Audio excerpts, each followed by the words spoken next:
Ce sont donc des développements auxquels on ne s'attendait pas par leur vélocité ce matin et en ce début d'année au Venezuela. Donc,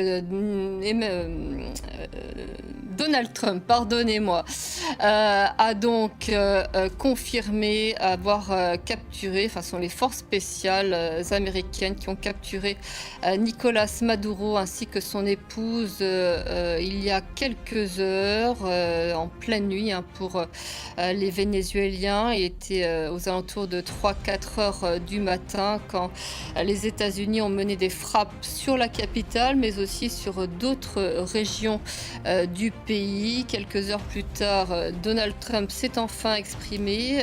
Nicolas Maduro, lui, était complètement absent, n'avait fait aucun commentaire et pour cause, puisqu'il avait été capturé par les forces spéciales américaines. Il a été exfiltré du pays. Donald Trump doit tenir une conférence de presse à 17h heure de Paris.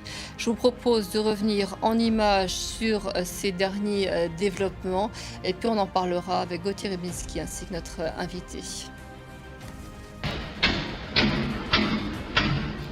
De fortes explosions, des survols de missiles, d'avions et d'hélicoptères au-dessus de Caracas, et quelques minutes plus tard, des colonnes de fumée au-dessus de la capitale vénézuélienne, mais aussi sur la côte à une centaine de kilomètres de là. Les habitants de la région de Caracas ont été réveillés en pleine nuit par une série de frappes. Elles surviennent alors que Donald Trump avait promis ces dernières semaines de mener des opérations terrestres dans le pays, affirmant que les jours du président vénézuélien Nicolas Maduro étaient comptés. Dans un communiqué, les autorités ont dénoncé une très grave agression militaire. Nicolas Maduro a décrété l'état d'urgence et appelé à la mobilisation. Depuis la fin août, l'armée américaine a mené plus d'une vingtaine de frappes contre des embarcations vénézuéliennes impliquées selon elle dans des opérations de narcotrafic dans le Pacifique et les Caraïbes au nom de la lutte antidrogue menée par Washington. Le 1er janvier, le président Nicolas Maduro tentait l'apaisement, se disant prêt à discuter avec les États-Unis. S'ils veulent engager des pourparlers sérieux sur un accord pour lutter contre le trafic de drogue, nous y sommes prêts. S'ils veulent du pétrole du Venezuela, le Venezuela est prêt à accueillir des investissements américains, comme avec Chevron. Depuis plusieurs mois, les États-Unis ont considérablement renforcé leur présence militaire dans la région, avec notamment un porte-avions, des navires de guerre et des avions de chasse de pointe stationnés dans les Caraïbes.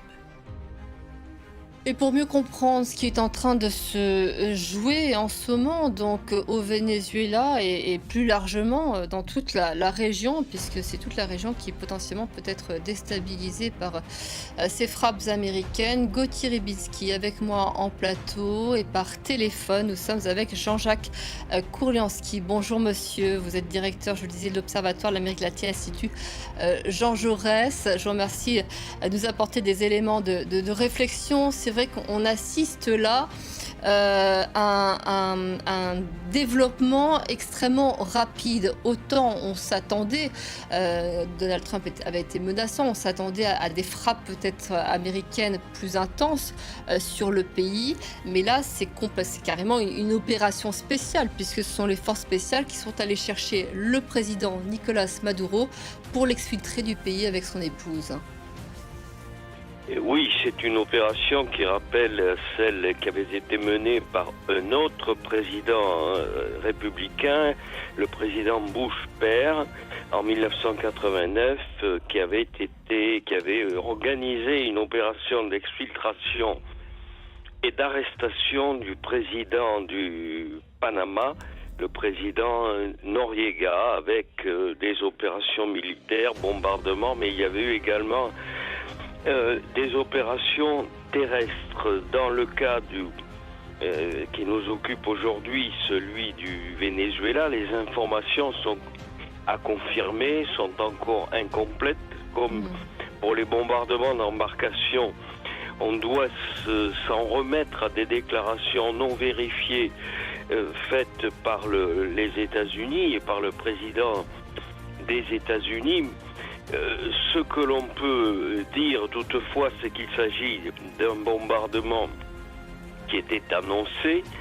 La capture du président Maduro, effectivement, ne l'était pas. Donc le moment est certainement lié à des événements à l'intérieur des États-Unis. La position du président Trump a été affaiblie de deux façons ces derniers jours.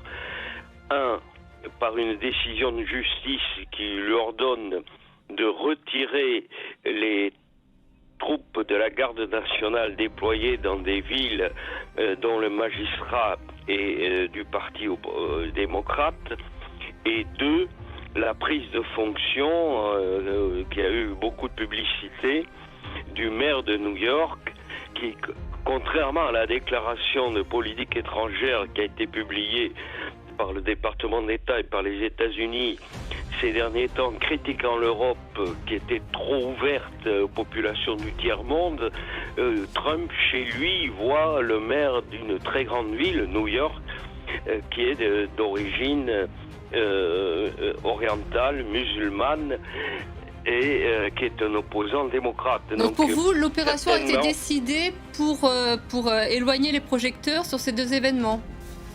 Alors le moment, oui. La décision de prise de contrôle du Venezuela, non, elle est liée, au discours de Donald Trump sur l'Amérique est à nous.